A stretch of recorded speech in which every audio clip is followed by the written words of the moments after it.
ನನಗೇನಕ್ಕೆ ಅದು ಸಕ್ಸಸ್ ಅಂದರೆ ನಾನು ಏನು ಬಜೆಟ್ ಅನ್ಕೊಂಡಿದ್ನೋ ಅದನ್ನು ಮುಗಿಸ್ದೆ, ಯಾವ ಟೈಮಲ್ಲಿ ಅನ್ಕೊಂಡಿದ್ನೋ ಅದನ್ನು ಮುಗಿಸ್ದೆ. ಇವಾಗಲೂ ನನಗೆ ಆ ಸಿನಿಮಾ ನೋಡಿದ್ರೆ ಖುಷಿ ಆಗುತ್ತೆ when it comes to the quality and making. ಯಾಕಂದ್ರೆ ಅದು ಎಷ್ಟೊಂದು ಕೇಳಿರ್ತೀವಿ ನಾವು, ಯಾರೋ ತುಳಿತಾರೆ, ಯಾರೋ ಎಳಿತಾರೆ, ಯಾರೋ ಹಿಂಗೆ ಮಾಡ್ತಾರೆ ಅಂತ. ಬಟ್ ಹೌದು, ಥಿಯೇಟರ್ ಬಲ್ಬ್ ಇಂಟೆನ್ಸಿಟಿ ಕಮ್ಮಿ ಮಾಡಿದ್ದುಂಟು, ಥಿಯೇಟರ್ ಸ್ಕ್ರೀನ್ ಬ್ರೈಟ್ನೆಸ್ ಕಮ್ಮಿ ಮಾಡಿದ್ದುಂಟು, ಸಿನಿಮಾ ಚೆನ್ನಾಗಿಲ್ಲ ಅಂತ ಹೇಳಿ ಕಳಿಸಿದ್ದುಂಟು. ನಿಮ್ಗೆ ಯಾಕೆ ಶತ್ರುಗಳು ಅಂತ ನಿಮಗೆ ಅನ್ಸುತ್ತೆ? ನೀವು ವೈಯಕ್ತಿಕವಾಗಿ ಯೋಚನೆ ಮಾಡಿದಾಗ ನಿಮಗೆ ಯಾಕೆ? ಇಲ್ಲ ಕಣೋ, ಇವ್ರಿಗೆ ಹಿಂಗಿರತ್ತೆ, ಬೆಳಿಬಾರ್ದು ಅಂತ ಇರತ್ತೆ, ಹಂಗಿರತ್ತೆ, ನೀನು ಅವ್ರ ಜೊತೆ ಯಾಕೆ ರಿಲೀಸಿಗೆ ಬಂದೆ, ಇವ್ರ ಜೊತೆ ಯಾಕೆ ಬಂದೆ, ಅದು ತಪ್ಪಲ್ವಾ? ತುಂಬಾ ಜನ ತುಂಬಾ ತರ ಅವ್ರವ್ರ ವರ್ಷನ ಹೇಳ್ತಾರೆ, ಬಟ್ ಯಾವ್ದು ಅಥೆಂಟಿಕ್? ಇವಾಗ ನಾನು ಅದು ಇಟ್ಕೊಂಡ್ಬಿಟ್ರೇನು ಕಷ್ಟ ನನಗೆ. ಬಟ್ ನಡೆಯತ್ತೆ ಅನ್ನೋ ತರದ್ದು ಆರೋಗ್ಯನ್ಸ್ ಬೇರೆಯವ್ರ ಮೇಲೆ ಇರ್ಲಿಲ್ಲ, ನನ್ನ ಮೇಲೆ ಒಂಥರ ಆ ಒಂದು ಆರೋಗ್ಯನ್ಸ್. ಥಾಟ್ಸ್ಗೆ ವ್ಯಾಲ್ಯೂನೇ ಕೊಡಬಾರ್ದು, ಯಾಕಂದ್ರೆ it is just a wave. ಆ ಥರದ್ದು 80,000 ಬರ್ತಾನೆ ಇರುತ್ತೆ. ನಾವು ಯಾವುದಕ್ಕೆ ಗಮನ ಕೊಡ್ತೀವಿ ಅದು ಥಿಂಕಿಂಗ್ ಆಗತ್ತೆ. ಸೊ ನಾವು ಅದರಲ್ಲಿ ಸೆಲೆಕ್ಟಿವ್ ಆದಾಗ, ಅದರಿಂದ ಸೆಪರೇಟ್ ಆದಾಗ ಒಂದೊಂದ್ಸಲ ನಮ್ಗೆ ಏನಾಗ್ತೀವಿ, ನಾವೇ ಥಾಟ್ಸ್ ಆಗ್ಬಿಟ್ಟಿರ್ತೀವಿ. ಅದೇನದು ಥರ್ಡ್ ಐ ಓಪನಿಂಗು ನನಗೂ ಆಗ್ಬೇಕು, ಇಲ್ಲಿಟ್ರೆ ಏನೇನೋ ಹೋಗುತ್ತಂತಲ್ಲ, ಅದೇನದು ಆಸ್ಟ್ರಲ್ ಟ್ರಾವೆಲ್ ನನಗೂ ಆಗ್ಬೇಕು, ಅಯಾಸ್ಕ ಕುಡಿದ್ರೆ ಆಗತ್ತಾ, ಇದೇನೋ ಮಾಡಿದ್ರೆ ಆಗತ್ತಾ, ಆಗ ಆಶ್ರಮಕ್ಕೆ ಹೋದ್ರೆ ಆಗತ್ತಾ, ಈ ಕೋರ್ಸ್ ಮಾಡಿದ್ರೆ ಆಗತ್ತಾ, ಈ ಕೊಂಡಲ್ಲಿ ನೀನು ಎಲ್ಲ ಚಕ್ರ ಆಕ್ಟಿವೇಟು ನನಗೂ ಆಗ್ಬೇಕು. ಆತ್ಮ ಅನುಭವ ಇಲ್ಲ, ಮರ್ತು ಬಿಡೋಣ, ಮಾತಾಡೋದೇ ಬೇಡ. ಅದ್ರ ಏನು ಅನುಭವ ಇದೆ ನನಗೆ? ಬ್ರೈನ್ ಇದೆ, ಮೈಂಡ್ ಇದೆ, ಪ್ರಜ್ಞೆ ಇದೆ, ಗಮನ ಇದೆ, 4 ಅಲ್ವಾ ಸರ್? ಇವಾಗ ನಾನು ಸುಮ್ಮನೆ ನಡ್ಕೊಂಡು ಹೋದ್ರು ನಮ್ಮನ್ನೇ ನೋಡ್ತಾ ಇರ್ತಾರೆ. The feeling of everybody watching us ಇದೆಯಲ್ಲ, ಅದೊಂಥರ it will take a toll on our mind. ಅದೇ ಒಬ್ಬ ಆಕ್ಟರ್ ಕಷ್ಟಪಟ್ಟು ಆಕ್ಟ್ ಮಾಡ್ತಾನ್ಬಿಟ್ರೆ ಇನ್ನೆಲ್ಲ ಬೇರೆಯವ್ರ ಕೈಲಿದೆ. ಡೈಲಿ ಮಾಧ್ಯಮ ಫಾಲೋ ಮಾಡಿ, ಮತ್ತೆ ಮತ್ತೆ ವಿಸಿಟ್ ಮಾಡ್ತೀರಿ. ಸೊ ಅವಾಗ ಡೈರೆಕ್ಷನ್ ಮಾಡೋಣ ಅಂತ ಇದು ಮಾಡಿದೆ. ಒಂದು 1 hour ಫುಟೇಜ್ ಶೂಟ್ ಮಾಡಿಕೊಂಡೆ ತೋರ್ಸಕ್ಕೆ, ಹಿಂಗೆ ಐ ಆಮ್ ಕೇಪಬಲ್. ಯಾಕಂದ್ರೆ ಎಲ್ಲರೂ ಆಕ್ಟಿಂಗ್ ಚಾನ್ಸ್ ಸಿಗ್ತೀರ, ಡೈರೆಕ್ಷನ್ ಬಂದ್ಬಿಟ್ಟ ಅಂತ ಅದೊಂದು ಟ್ರೆಂಡ್ ಇತ್ತು, ಅದೊಂದು ಚರ್ಚ್ ಮಾಡ್ತಿದ್ರು. ಸೊ ಮೇಕಿಂಗ್ ಇದನ್ನ ತೋರಿಸ್ದೆ. ಅವಾಗ್ಲೂ ಇಲ್ಲ ಇದೆಲ್ಲ ಮಾಡ್ತೀಯಾ ಡೈರೆಕ್ಷನ್ ಅಂತ, they didn't trust me. Immediate ಆಗಿ ಇವಾಗ ಕೋಟ್ಯಾಂತರ ರೂಪಾಯಿ ಹಾಕಕ್ ಧೈರ್ಯನೂ ಬರಲ್ಲ, ಇವ್ನಿಗೇನು ಡೈರೆಕ್ಷನ್ ಎಕ್ಸ್ಪೀರಿಯನ್ಸ್ ಇಲ್ಲ ಅಂತ. ಸೊ ಆಮೇಲೆ ಒಬ್ರು ಪ್ರೊಡ್ಯೂಸರ್ ಸಿಕ್ಕಿದ್ರು, ನವೀನ್ ಕೃಷ್ಣ ಅವರು, US ಅಲ್ಲಿದ್ರು. ಅವರ ವೈಫ್ ತಮ್ಮನ್ನ ಒಂದು ರೋಲ್ಗೆ ಹಾಕೊಂಡ್ವಿ. ನಾನು ಆ್ಯಕ್ಟ್ ಮಾಡಲಿಲ್ಲ, ನಾನು ಡೈರೆಕ್ಷನ್ ಮಾಡಿದೆ. ಸೊ ನಾನು ಏನು ಅನ್ಕೊಂಡಿದ್ನೋ, ನನಗೇನಕ್ಕೆ ಅದು ಸಕ್ಸಸ್ ಅಂದರೆ ನಾನು ಏನು ಬಜೆಟ್ ಅನ್ಕೊಂಡಿದ್ನೋ ಅದನ್ನು ಮುಗಿಸ್ದೆ, ಯಾವ ಟೈಮಲ್ಲಿ ಅನ್ಕೊಂಡಿದ್ನೋ ಅದನ್ನು ಮುಗಿಸ್ದೆ. ಇವಾಗಲೂ ನನಗೆ ಆ ಸಿನಿಮಾ ನೋಡಿದ್ರೆ ಖುಷಿ ಆಗುತ್ತೆ when it comes to the quality and making. ಅಥವಾ ನಾನು ಏನು ನನ್ನ ತಲೆಯಲ್ಲಿರೋದನ್ನು ನಾನು ಎಕ್ಸಾಕ್ಟಾಗಿ ಹಾಕಬಲ್ಲೆ ಒಂದು ಮೂವಿಯಾಗಿ ಅನ್ನೋ ಒಂದು ಕಾನ್ಫಿಡೆನ್ಸ್ ಬಂತು. ಬಟ್ ಇಲ್ಲಿ ಅದು ಅನ್ಕೊಂಡಂಗೆ ರಿಲೀಸ್ ಆಗಲಿಲ್ಲ, ಅನ್ಕೊಂಡಂಗೆ ಪಬ್ಲಿಸಿಟಿ ಮಾಡೋಕ್ಕಾಗಲಿಲ್ಲ, ಜನಕ್ಕೆ ಗೊತ್ತೇ ಆಗಲಿಲ್ಲ, ನಾನು ಮಾಡಿದ್ದು ಗೊತ್ತಿಲ್ಲ, ಬಂದಿದ್ದು ಗೊತ್ತಾಗಿಲ್ಲ, ಹಂಗಾಯಿತು. ಆ್ಯಂಡ್ ಥಿಯೇಟ್ರಿಂದ ಒಂದು ಸ್ವಲ್ಪ ಪ್ರಾಬ್ಲಮ್ಸ್ ಆಯಿತು. ಹೆಂಗಂದರೆ ಫಸ್ಟ್ ಶೋ ಥಿಯೇಟ್ರ್ ಬುಕ್ ಮಾಡಿದ್ದೀವಿ, 4.5 ಲಕ್ಷ ರೆಂಟ್ ಕೊಟ್ಟಿದ್ದೀವಿ. ಸೌಂಡ್ ಸೆಟ್ಟಿಂಗ್ಸೇ ಚೇಂಜ್ ಆಗಿಬಿಟ್ಟಿದೆ, ಡೈಲಾಗ್ ಕೇಳ್ತಾ ಇಲ್ಲ, ಮ್ಯೂಸಿಕ್ ಜೋರಾಗಿ ಕೇಳ್ತಾ ಇದೆ, ಸೌಂಡ್ ಎಫೆಕ್ಟ್ಸ್ ಕೇಳ್ತಾ ಇದೆ. ಸೊ ಆಟೋಮೆಟಿಕ್ ಆಗಿ ಗಮನ ಹಿಡಿಯಲ್ಲ ಸಿನಿಮಾ ಮೇಲೆ. ನಾನು ಅವತ್ತೇ ಪ್ರೆಸ್ ಅವ್ರನ್ನೆಲ್ಲ ಕರೆದಿದ್ದೀನಿ ಫಿಲಮ್ ನೋಡೋಕ್ಕೆ. ಸೊ ಅದೊಂದು ಹೊಡ್ತಾ ಬಿತ್ತು. ಆ ಥರ ಒಂದಷ್ಟು ಅನ್ಎಕ್ಸ್ಪೆಕ್ಟೆಡ್ ಹೊಡ್ತಾ ಬಿತ್ತು. ಇವಾಗ ಕಂಪ್ಲೇಂಟ್ ಮಾಡಿ ಏನು ಯೂಸ್ ಇಲ್ಲ, ಯಾಕಂದ್ರೆ ಅದು ಎಷ್ಟೊಂದು ಕೇಳಿರ್ತೀವಿ ನಾವು, ಯಾರೋ ತುಳಿತಾರೆ, ಯಾರೋ ಎಳಿತಾರೆ, ಯಾರೋ ಹಿಂಗೆ ಮಾಡ್ತಾರೆ ಅಂತ. ಬಟ್ ಹೌದು, ಥಿಯೇಟರ್ ಬಲ್ಬ್ ಇಂಟೆನ್ಸಿಟಿ ಕಮ್ಮಿ ಮಾಡಿದ್ದುಂಟು, ಥಿಯೇಟರ್ ಸ್ಕ್ರೀನ್ ಬ್ರೈಟ್ನೆಸ್ ಕಮ್ಮಿ ಮಾಡಿದ್ದುಂಟು, ಸಿನಿಮಾ ಚೆನ್ನಾಗಿಲ್ಲ ಅಂತ ಹೇಳಿ ಕಳಿಸಿದ್ದುಂಟು. ಬಟ್ ಅದನ್ನು ನಾನು ಏನು ಮಾಡಲಿ, ಒಂಥರ ಹೆಲ್ಪ್ಲೆಸ್ ಸ್ಟೇಜು, ಕತ್ತಿ ಸಿಗ್ದಂಗೆ ಆಗತ್ತೆ. ಅಷ್ಟು ಕಷ್ಟಪಟ್ಟು ನಮ್ಮ ಡ್ರೀಮ್ ಲೈಫೇ ಮುಗ್ದೋಯ್ತು ಅನ್ನೋ ಟೈಮಲ್ಲಿ ಅದೆಲ್ಲ ಆದಾಗಲೂ ಏನು ಮಾಡೋದು, I felt very bad. But ಅದನ್ನು ಕಾನ್ಸಿಗೆ ಕಳಿಸಿದ್ವಿ, ಇಂಟರ್ನ್ಯಾಷನಲ್ ಫೆಸ್ಟಿವಲ್ಸ್ಗೆ ಕಳಿಸಿದ್ವಿ. ಅಲ್ಲೊಂದಷ್ಟು ಅವಾರ್ಡ್ ಬಂತು, ಅಲ್ಲೊಂದಷ್ಟು ಇಮೇಲ್ಗಳು ಬಂತು, ಅಲ್ಲೊಂದಷ್ಟು ರೆಕಗ್ನಿಷನ್ ಬಂತು. ಇಂಡೋ ಫ್ರೆಂಚ್ ಫಿಲಮ್ ಅವಾರ್ಡ್ ಬಂತು 1 ಮಂತ್ದು. ಸೊ ಅವಾಗ ಒಂದು ಓಕೆ, ನನ್ನ ಕೆಲಸ ಕರೆಕ್ಟಾಗಿದೆ. ಒಂದು ಪಾಯಿಂಟ್ ಆಫ್ ಟೈಮಲ್ಲೂ ನನಗೆ ಕೆಲಸ ಬರಲ್ವಾ, ನಾನೇ ಭ್ರಮೇಲಿದ್ದೀನಿ ಅನ್ನೋಷ್ಟು ಪೀಕ್ ಇದಾಗ್ಬಿಟ್ಟಿತ್ತು. ಸೊ ಡೈರೆಕ್ಷನ್ ಆದಾಗ ದಟ್ ವಾಸ್ ಮೇಜರ್ ಬ್ಲೋ ನನಗೆ. ಬಿಕಾಸ್ ಐ ಸ್ಪೆಂಡ್ 3-4 ವರ್ಷ ಅದಕ್ಕೆ ಹಾಕಿದ್ದೆ ನಾನು, ಯಾವುದು ಸಿನಿಮಾ ಮಾಡಿದೆ. ಸೊ ಈ ಕಡೆ ಆ್ಯಕ್ಟಿಂಗಲ್ಲೂ ಒಂದು ಸ್ವಲ್ಪ ರೆಲೆವೆನ್ಸ್ ಆಗಿಬಿಟ್ಟಿತ್ತು. ಅಗೇನ್ ಇದರಲ್ಲೂ ನನಗೆ ಎಕ್ಸ್ಪೆಕ್ಟೇಷನ್ ಅಷ್ಟು ಬರಲಿಲ್ಲ. ಅಟ್ಲೀಸ್ಟ್ ಸೆಕೆಂಡ್ ಪ್ರಾಜೆಕ್ಟ್ ಎತ್ಕೊಳ್ಳೋಷ್ಟು ಆಗಲಿಲ್ಲ. That was the most downfall point ಅಂತ ಅನ್ಸುತ್ತೆ. ಓಕೆ, ಬಟ್ ರಿಲೀಸ್ ಆದಾಗ ಇದೆಲ್ಲ ಆಯಿತು ಸಮಸ್ಯೆ ಅಂತ ಹೇಳಿದ್ರಲ್ಲ, ಯಾಕೆ ಅಂತಂದರೆ Rakesh actually as an actor ನಿಮ್ಮ ಕರಿಯರ್ನ ನೀವು ಇದು ಮಾಡ್ಕೊಂಡು ಬರ್ತಾಯಿದ್ರಿ. ನಿಮಗೆ ಯಾಕೆ ಶತ್ರುಗಳು ಅಂತ ನಿಮಗೆ ಅನ್ಸುತ್ತೆ? ನೀವು ವೈಯಕ್ತಿಕವಾಗಿ ಯೋಚನೆ ಮಾಡಿದಾಗ ನಿಮಗೆ ಯಾಕೆ ಅದಕ್ಕೆ ಆನ್ಸರೇ ಸಿಗಲ್ಲ ಸರ್. ಅದಕ್ಕೆ ನಾನು ಯೋಚನೆ ಮಾಡಕ್ ಹೋಗಲ್ಲ.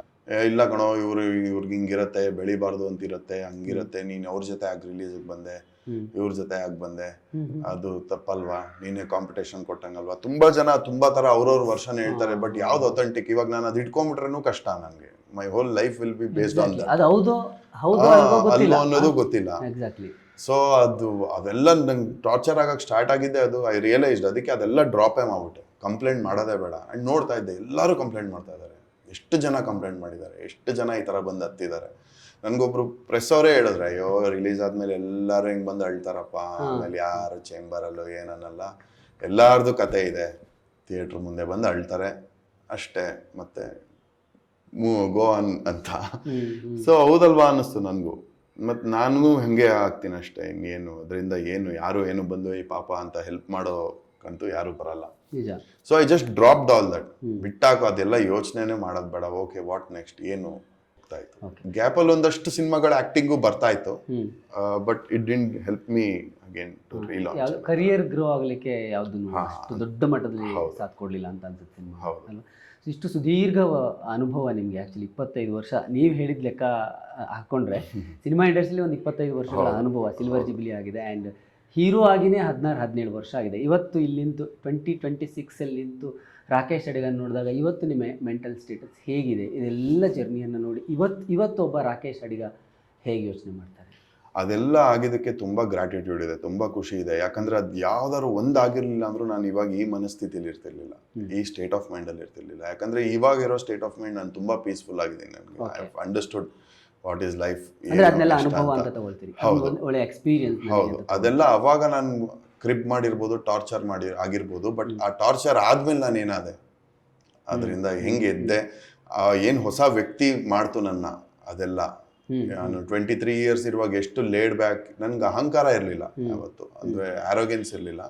ಬಟ್ ನಡೆಯತ್ತೆ ಅನ್ನೋ ಥರದ್ದು ಆರೋಗ್ಯನ್ಸ್ ಇತ್ತು. ಬೇರೆಯವ್ರ ಮೇಲೆ ಇರಲಿಲ್ಲ, ನನ್ನ ಮೇಲೆ ಒಂಥರ ಆ ಒಂದು ಆರೋಗ್ಯನ್ಸ್ ಇತ್ತು. ರೆಕ್ಲೆಸ್ ಆಗಿದ್ದೆ. ಚಲೆಗ ಬಾ ನೋಡ್ಕೊಳ್ಳೋಣ ಅನ್ನೋ ಥರ.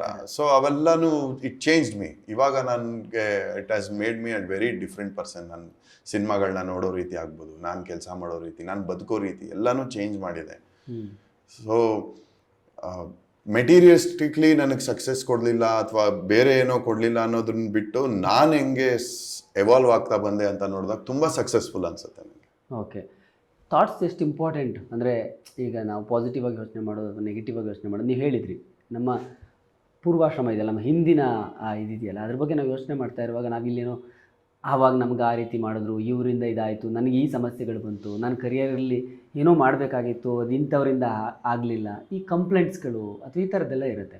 ಬಟ್ ನೀವು ಅದನ್ನೀಗ ಬೇರೆ ರೀತಿಯಲ್ಲಿ ಯೋಚನೆ ಮಾಡೋಕ್ಕೆ ಶುರು ಮಾಡಿದ್ದೀರಿ. ಸೊ ಈ ಥಾಟ್ಸ್ ಅನ್ನೋದು ಒಬ್ಬ ಮನುಷ್ಯನಿಗೆ ಎಷ್ಟು ಇಂಪಾರ್ಟೆಂಟ್? ಥಾಟ್ಸ್ ಅನ್ನೋದು ಇಂಪಾರ್ಟೆನ್ಸ್ ಕೊಡಲೇಬಾರ್ದು ಅಂತ ಹೇಳ್ತೀನಿ. ಥಾಟ್ಸ್ಗೆ ವ್ಯಾಲ್ಯೂನೇ ಕೊಡಬಾರ್ದು. ಯಾಕಂದರೆ it is just a wave. ಆ ಥರದ್ದು 80,000 ಬರ್ತಾನೆ ಇರುತ್ತೆ. ನಾವು ಯಾವುದಕ್ಕೆ ಗಮನ ಕೊಡ್ತೀವಿ ಅದು ಥಿಂಕಿಂಗ್ ಆಗುತ್ತೆ. ಅದನ್ನ ನಾವು ಹೇಳ್ಕೊಂತೀವಿ, ನಾವು ಆಗ್ತೀವಿ. ಇವಾಗ ಎಷ್ಟೊಂದು ಜನ ಹೇಳ್ತಾರೆ, ನಂಗೆ ದೇವಸ್ಥಾನಕ್ಕೆ ಹೋದಾಗ ಏನೇನೋ ಬರುತ್ತೆ, ಕೆಟ್ಟ ಯೋಚನೆಗಳು ಬರುತ್ತೆ, ಹೆಂಗೆ ಹೋದಾಗ ಬರುತ್ತೆ. ಅಯ್ಯೋ ಬರ್ತಾ ಇದೆಯಲ್ಲ ಅಂದ್ರೂ ನಾನು ಅದಕ್ಕೆ ಗಮನ ಕೊಡ್ತಾ ಇದ್ದೀನಿ. ಅದು ಜಸ್ಟ್ ಲೆಟ್ ಇಟ್ ಪಾಸ್. ಅದಕ್ಕೆ ವ್ಯಾಲ್ಯೂನೇ ಇಲ್ಲ. ಏನೋ ಯಾರೋ ಎಳೆಯಕ್ಕೆ ಬರ್ತಾ ಇದಾರೆ, ಹೋಗ ಆ ಕಡೆ ಅಂತ ಹೆಂಗೆ ತಿರುಗ್ತೀವಿ, ಹಂಗೆ ಜಸ್ಟ್ ತಿರುಗಿದಾಗ ಒನ್ ಟೈಮ್ ಒಂದೇ ಥಾಟ್ ಬರೋದಲ್ವಾ. ಅದಕ್ಕೆ ನಾವು ಗಮನ ಕೊಡಿದಾಗ ಇನ್ನೊಂದು it will come and sit. So ನಾವು ಅದರಲ್ಲಿ ಸೆಲೆಕ್ಟಿವ್ ಆದಾಗ, ಅದರಿಂದ ಸೆಪರೇಟ್ ಆದಾಗ ಒಂದೊಂದ್ಸಲ ನಮ್ಗೆ ಏನಾಗ್ತೀವಿ, ನಾವೇ ಥಾಟ್ಸ್ ಆಗ್ಬಿಟ್ಟಿರ್ತೀವಿ. ಅದು ಬರ್ತಿದ್ದಂಗೆ ನಾವು ರಿಯಾಕ್ಟ್ ಮಾಡ್ಬಿಡ್ತೀವಿ, ಬರ್ತಿದ್ದಂಗೆ ನಾವು ಇದಾಗ್ಬಿಡ್ತೀವಿ. So it has that power. ಇವಾಗ ನೋಡಿ, ಥಾಟಿಗೆ ನಾವು ಒಂಚೂರು ಗಮನ ಕೊಟ್ಟರೆ it takes our emotion energy. ಇವಾಗ ರಸಗುಲ್ಲ ಅಂದ ತಕ್ಷಣ ನಾಲ್ಗೆಲ್ಲಿ ನೀರು ಬರುತ್ತೆ. ಏನೋ ಒಂದು ಯಾವುದೋ 10 ವರ್ಷದಿಂದ ಯಾವನೋ ಬೈದಿದ್ದನ್ನು ನೆನೆಸ್ಕೊಂಡ್ರೆ ಹಾರ್ಟ್ ಬೀಟ್ ಜಾಸ್ತಿ ಆಗುತ್ತೆ. ಯಾಕೆ? ಆ ಥಾಟಿಗೆ ನಾನು ಗಮನ ಕೊಟ್ಟಾಗ ಅದು ಎಮೋಷನ್ ಆಗಿ ಕನ್ವರ್ಟ್ ಆಗಿ ಆ ಎಮೋಷನ್ ಎನರ್ಜಿ ವಾಪಸ್ ಥಾಟ್ನ ಫ್ಯೂಯಲ್ ಮಾಡುತ್ತೆ. ಸೊ ಒಂದಕ್ಕೊಂದು ಇಂಟರ್ಲಿಂಕ್ ಆಗಿ ನಮ್ಮನ್ನ ಡ್ರೈನ್ ಔಟ್ ಮಾಡ್ತಾ ಹೋಗುತ್ತೆ. ಸೊ ಆ ಮೆಕ್ಯಾನಿಸಮ್ ಇನ್ನು ತಪ್ಪಿಸ್ಕೊಳ್ಳೋಕೆ ಥಾಟ್ಸ್ಗೆ ಜಾಸ್ತಿ ಗಮನನೇ ಕೊಡಬಾರ್ದು. ಥಿಂಕಿಂಗ್ಗೆ ದೊಡ್ಡ ಅಡಿಕ್ಷನ್ ನಮಗೆಲ್ಲ ಇರೋದು. ಥಿಂಕಿಂಗ್ ಅನ್ನೋದೇ ಥಾಟ್ಸ್ಗೆ ಗಮನ ಕೊಟ್ಟು ಅದನ್ನ ಈ ಪ್ರಾಸೆಸ್ ಏನಂದೆ ಅದೇ ಥಿಂಕಿಂಗ್ ಅಷ್ಟೇ ನಾವು ನಮ್ಮ ಪ್ರಕಾರ. So thinking is biggest addiction ನಮಗೆ. ನಮ್ಮ ಕಂಟ್ರೋಲಲ್ಲಿ ಇಲ್ಲ ಥಿಂಕ್ ಮಾಡದೇ ಇರೋದು. ಸೊ ಥಾಟ್ಸಿಗೆ ಜಾಸ್ತಿ ವ್ಯಾಲ್ಯೂ ಕೊಡದೇ ಇರುವಾಗ ಇನ್ನೂ ಅವೇರ್ನೆಸ್ಸಲ್ಲಿ ಆಟೋಮೆಟಿಕ್ ಆಗಿರ್ತೀವಿ ಅನ್ಸುತ್ತೆ. ಓಕೆ, ಆ್ಯಕ್ಚುಲಿ ಇದು ತುಂಬ ಪ್ರಾಕ್ಟೀಸ್ ಆದಮೇಲೆ ಬರುವಂಥದ್ದು. ಈ ಹಂತಕ್ಕೆ ನೀವು ಹೇಳ್ತಾ ಇದ್ದೀರಲ್ಲ, ಈ ಹಂತಕ್ಕೆ ಒಬ್ಬ ವ್ಯಕ್ತಿಯ ಥಾಟ್ಸು ಆತನ ಯೋಚನೆಗಳು ಬರಬೇಕು ಅಂದರೆ ಅದ್ರ ಜೊತೆಲಿ ಒಂದಷ್ಟು ಪ್ರಾಕ್ಟೀಸ್ ಆಗಬೇಕು. ಅದು ತುಂಬ ಟೈಮ್ ತಗೊಳುತ್ತೆ. ಸೊ ಯಾವಾಗಿಂದ ನಿಮಗೆ ಆ್ಯಕ್ಚುಲಿ ಈ ಥರದ ಯೋಚನೆಗಳು ಅಂದರೆ ಎಲ್ಲವನ್ನು ಅಂದರೆ ಆ ಪ್ರಾಕ್ಟಿಕ್ಯಾಲಿಟಿ ಬರೋದಿದೆಯಲ್ಲ ಅದು ಇನ್ನು ಮುಂಚೆಯಿಂದನೂ ಇತ್ತು, ಬಟ್ ಅದು ಒಂಥರ ಫ್ಯಾಂಟಸಿ, ಅಂದ್ರೆ ಇಷ್ಟು ಕಾನ್ಕ್ರೀಟ್ ಆಗಿರ್ಲಿಲ್ಲ. ಅಂದ್ರೆ ಬಟ್ ಹುಡ್ಕೋದು ತುಂಬಾ ಅಗ್ರೆಸಿವ್ ಆಗಿ ಹುಡುಕ್ದೆ ನಾನು. ಅದೇನದು ಥರ್ಡ್ ಐ ಓಪನಿಂಗು ನನಗೂ ಆಗ್ಬೇಕು, ಇಲ್ಲಿ ಏನೇನೋ ಹೋಗುತ್ತಂತಲ್ಲ, ಅದೇನದು ಆಸ್ಟ್ರಲ್ ಟ್ರಾವೆಲ್ ನನಗೂ ಆಗ್ಬೇಕು, ಅಯಾಸ್ಕ ಕೊಡಿದ್ರೆ ಆಗತ್ತಾ, ಇದೇನೋ ಮಾಡಿದ್ರೆ ಆಗತ್ತಾ, ಆಗ ಆಶ್ರಮಕ್ಕೆ ಹೋದ್ರೆ ಆಗತ್ತಾ, ಈ ಕೋರ್ಸ್ ಮಾಡಿದ್ರೆ ಆಗತ್ತಾ, ಈ ಕೊಂಡಲ್ಲಿ ಅದ ಎಲ್ಲ ಚಕ್ರ ಆಕ್ಟಿವೇಟು ನನಗೂ ಆಗ್ಬೇಕು. ಐ ಥಾಟ್ ಅದೆಲ್ಲ ಆಗ್ಬಿಟ್ರೆ ಇವೆಲ್ಲ ಪ್ರಾಬ್ಲಮ್ಸ್ ಇಂದ ಮುಕ್ತಿ, ನಾನೇನೋ ಬೇರೆ ಸ್ಟೇಟಕ್ ಫ್ರೀಕ್ವೆನ್ಸಿಗೆ ಶಿಫ್ಟ್ ಆಗ್ಬಿಡ್ತೀನಿ, ಇದರಿಂದ ಎಲ್ಲ ಮುಕ್ತಿ ಅಲ್ವಾ ಅನ್ನೋದು ಎಲ್ಲರೂ ಅದಕ್ಕೆ ಅಲ್ವಾ ಹೋಗೋದು. ಸೊ ಅದೇನ್ ಮಾಡ್ತಾವ, ಸ್ಪಿರಿಚುವಲ್ ಈಗೋನು ತುಂಬ್ತು, ಅವೆಲ್ಲ ದಾಟ್ದೆ ನಾನು. ಆ ಸ್ಪಿರಿಚುವಲ್ ಈಗೋ ತುಂಬ್ತು, ಸಡನ್ ಆಗಿ ಡ್ರೆಸ್ಸಿಂಗ್ ಸ್ಟೈಲ್ ಚೇಂಜು, ಗಡ್ಡ ದಪ್ಪ ದಪ್ಪ ರುದ್ರಾಕ್ಷಿ, ಮತ್ತೆ ಎಲ್ಲಾರನ್ನೂ ಒಂಥರ ಇವರೆಲ್ಲ ಏನ್ ಲೈಫ್ ನೋಡ್ತಾ ಇದಾರೆ, ಇವರೆಲ್ಲ ಏನ್ ಇನ್ನು ಸಿಗರೆಟ್ ಸೇರ್ತಾರೆ, ಇವರೆಲ್ಲ ಏನ್ ಹಿಂಗೆ ಅಂತ ಲುಕಿಂಗ್ ಡೌನ್ ಆನ್ ಪೀಪಲ್. ಮತ್ತೇನೋ ನಾನೇ ಶುದ್ಧ, ಬೇರೆಯವರೆಲ್ಲ ನೆಗೆಟಿವ್ ಎನರ್ಜಿ, ಅವರಿಂದ ದೂರ ಇರಬೇಕು ಅನ್ನೋ ಒಂದು ಈಗೋ. ಮತ್ತೆ ಎಲ್ಲಾರ್ಗು ಇವರೆಲ್ಲ ಪಾಪ ಇವ್ರಿಗೆಲ್ಲ ಚೇಂಜ್ ಮಾಡ್ಬೇಕು, ಇವರೆಲ್ಲ ಇದ್ ಮಾಡ್ಬೇಕು. All that was a trap ಅನ್ನೋದು ಗೊತ್ತಿರ್ಲಿಲ್ಲ, ಅದೆಲ್ಲ ಅನುಭವಿಸ್ದೆ.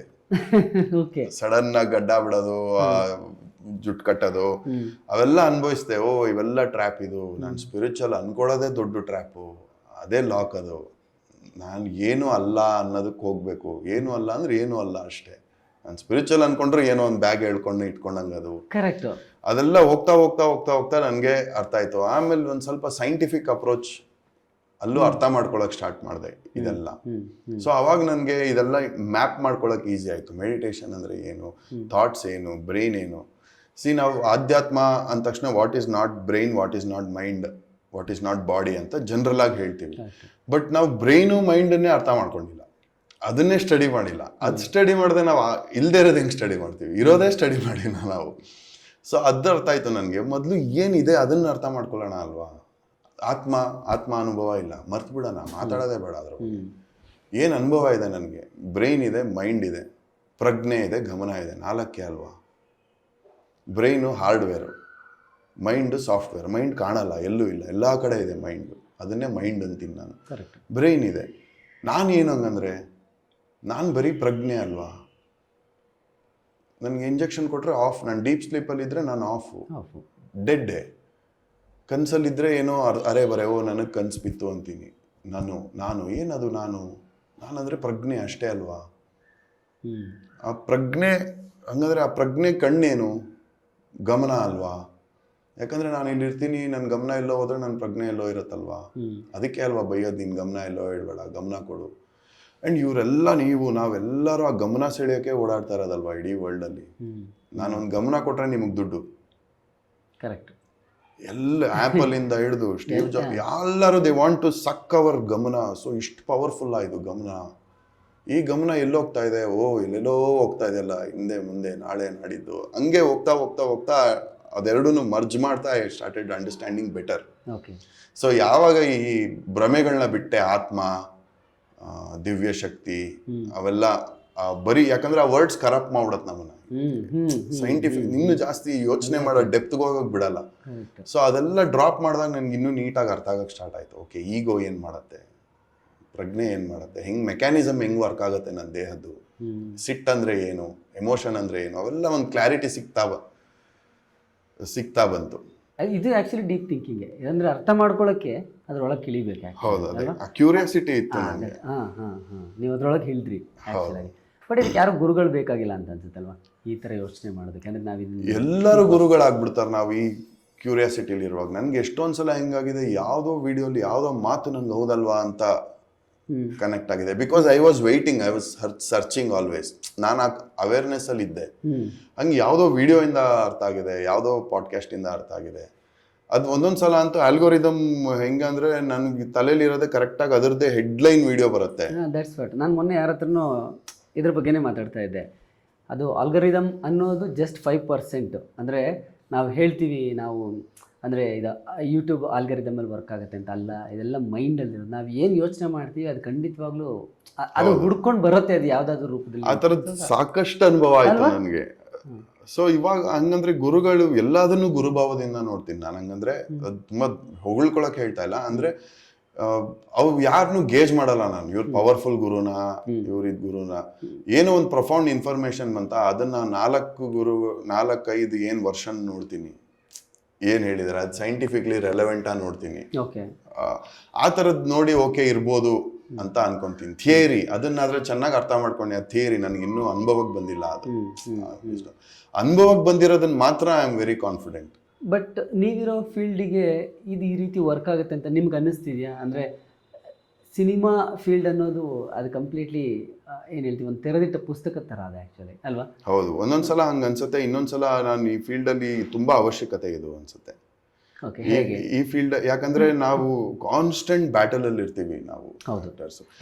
ಎವ್ರಿ ಡೇ ಎಲ್ಲ ಹೋದ್ರು ರೆಕಗ್ನೈಸ್ ಮಾಡ್ತಾರೆ. ಇವಾಗ ನಾನು ಸುಮ್ಮನೆ ನಡ್ಕೊಂಡು ಹೋದ್ರು ನಮ್ಮನ್ನೇ ನೋಡ್ತಾ ಇರ್ತಾರೆ. The feeling of everybody watching us ಇದೆಯಲ್ಲ, ಅದೊಂಥರ it will take a toll on our mind. ಆಮೇಲೆ ಕಾಂಪಿಟೇಷನ್ ಹಿಂಗಿದೆ. ನಾನು ಹೇಳ್ದಾಗ ಅವಾಗಲೇ ಹೇಳ್ತಾ ಇದ್ದೆ, ಒಬ್ಬ ಆಕ್ಟರ್ ಕಷ್ಟಪಟ್ಟು ಆಕ್ಟ್ ಮಾಡ್ತಾನೆ ಬಿಟ್ರೆ ಇನ್ನೆಲ್ಲ ಬೇರೆಯವ್ರ ಕೈಲಿದೆ. ಅವನ ಭವಿಷ್ಯ, ಎಡಿಟರ್ ಏನು ಮಾಡ್ತಾನೆ, ಮ್ಯೂಸಿಕ್ ಡೈರೆಕ್ಟರ್ ಏನು ಮಾಡ್ತಾನೆ, ಡಿಸ್ಟ್ರಿಬ್ಯೂಟರ್ ಯಾವ ಮೂಡಲ್ಲಿ ರಿಲೀಸ್ ಮಾಡ್ತಾನೆ, ಅವಾಗ ಜನದ ಮೈಂಡ್ ಸೆಟ್ ಹೆಂಗಿದೆ. ಪಾಪ ಆ್ಯಕ್ಟರ್ದು ಏನೂ ಇರಲ್ಲ, ಅವ್ನು ಎಷ್ಟೇ ಚೆನ್ನಾಗಿ ಆ್ಯಕ್ಟಿಂಗ್ ಮಾಡಿರಲಿ. ಸೊ ಇದೆಲ್ಲ ಇರುವಾಗ ಅವನಿಗೆ ಮೆಂಟಲ್ ಪ್ರೆಷರ್ಗೆ ಅಥವಾ ಮೆಂಟಲ್ ಇದಕ್ಕೆ ಈ ಥರದ್ದು ಇರುವಾಗ ಅವ್ನ ಕಾಂಪಿಟೇಟಿವ್ನೆಸ್ ಕಮ್ಮಿ ಆಗುತ್ತೆ, ರಶ್ ಕಮ್ಮಿ ಆಗುತ್ತೆ. ಓಕೆ, ಈಗೋ ಅವ್ರದ್ದು ಬೇರೆ ತುಂಬ ಬೂಸ್ಟ್ ಆಗ್ಬಿಟ್ಟಿರುತ್ತೆ. ಈಗೋ ಸುತ್ತಮುತ್ತ ಇರೋರು ಹೋಗ್ಲಿ ಹೋಗ್ಲಿ ಹೋಗ್ಲಿ ಹೋಗ್ಲಿ ಹೋಗ್ಲಿ, ಅದು ತಿನ್ನಾದಷ್ಟು ನಮಗೆ ನಿರಾಳ ಆಗುತ್ತೆ.